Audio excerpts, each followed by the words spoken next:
Coach.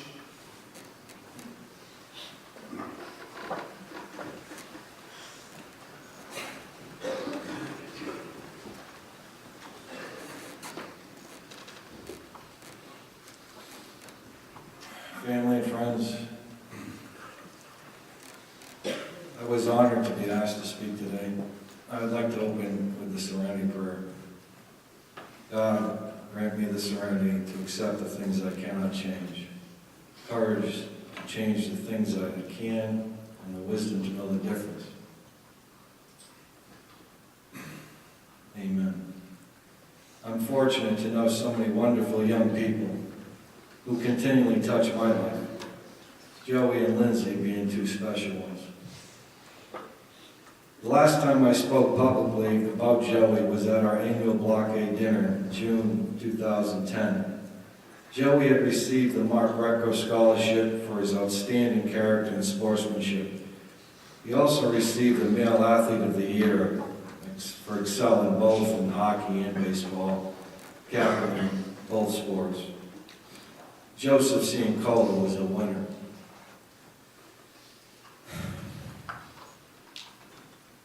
My unique relationship with Joey and Lindsay began when Joey was in 8th grade and Lindsay was in 9th. Their mother, Michelle, contacted me and with full trust asked me to look after her kids,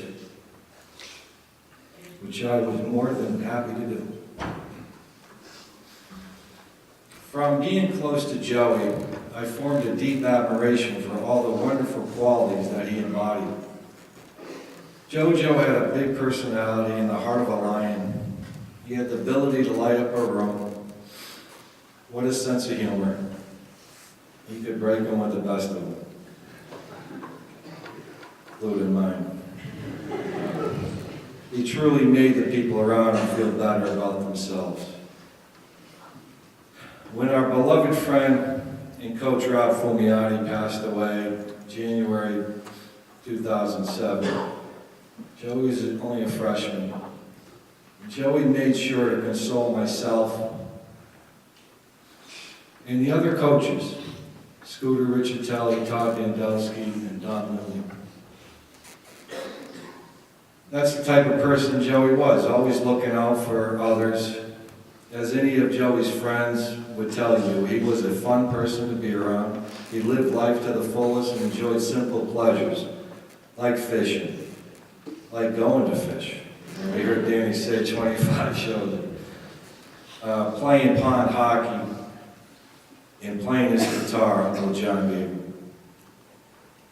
Joey refused to let anything get him down and never used excuses when things didn't go right. JoJo was gifted with good looks and charm. He was a man's man, and yes, he was a ladies' man. With that special one being Tori. Joey had a beautiful soul. Joey always understood the importance of his family and always knew that he was loved by them, especially his mother, Michelle, who's been there for Joey every step of his life. And his father, Jody, who never gave up on having a relationship that they both deserved. To his grandparents, aunts and uncles and cousins, Joey was their hero. His grandfather, Mike, never missed a game of Joey's. Joey and Lindsay had an immeasurable bond that they constantly looked out for each other, never argued and always supported each other, even through the toughest times. Joey was her bodyguard. Lindsay was one of our managers of the hockey team. And I remember one player saying to me, "Coach, she's hot." I warned him, don't ever tell Joey that if you know what's good for you. For Lindsay and his friends, Joey was their leader, very loyal and trusting. My heart goes out to Danny with the loss of his second brother, and to Anthony, his childhood buddy. Besides his family and friends, Joey loved his teammates and coaches. I don't like singling people out, but I know one of them, it was hard for him to talk to, was his mentor, Bob Tercio. He had such a strong passion for playing baseball and hockey. He was a coach's dream. Dedicated, determined, a fierce competitor, but always keeping his composure and always exhibiting a high level of sportsmanship. Joey and his teammates were extremely close and hold an eternal bond. In the 2010 state championship game, faced with a 2-0 deficit, while on the power play, Joey had the puck at the top of the blue line with a clear shot in view. But due to his unselfishness, he elected to pass to Captain Kurt Weir, but it got intercepted by St. Joe's player, who went on a breakaway and scored. Now they put the score 3-0 after one period. It wasn't the start we expected. I'm telling you this story for a reason. Coming off the ice, it was one of the rare times I saw Joe get down.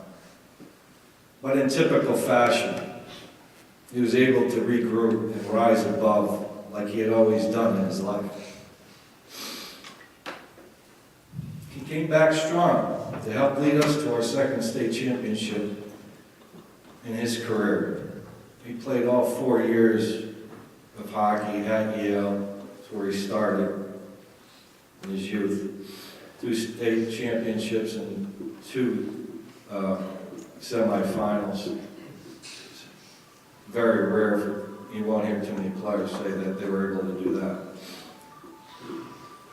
That instance that I just gave you about Joey coming back is a perfect illustration of Joey's character. I had the honor and privilege of watching the boy I met in 8th grade grow into a man. I chose an appropriate quote, by Oliver Wendell Holmes. He said, "Greatness is not in where we stand, but what direction we are moving. We must sail sometimes with the wind and sometimes against it, but sail we must, and not drift nor lie at anchor." Being at URI and in a happy place, Joey's life was sailing and soaring towards a new horizon. In closing, I leave you with one of my most treasured memories after winning the state championship in 2010.